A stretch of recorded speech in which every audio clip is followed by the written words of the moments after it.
Good morning বন্ধুসকল, আশা কৰোঁ সকলোৱে ভালে আছে। এইকেইদিন ভিডিঅ' দিব পৰা নাই আৰু কিছুমানেতো SMS দি আছে যে কিয় আপুনি ভিডিঅ' দিয়া নাই, আপোনাৰ কি হৈছে।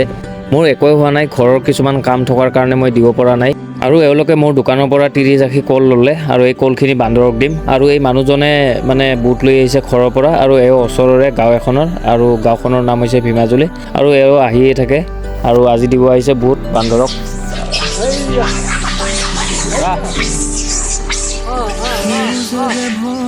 আৰু আপোনালোকেতো জানে এই বান্দৰবোৰে অলপমান চিঞৰ বাখৰ কাজিয়া পেচাল কৰে আৰু এনেদৰে লগত থাকিব লাগে, আৰু লগত আছোঁ যাতে একো নকৰে।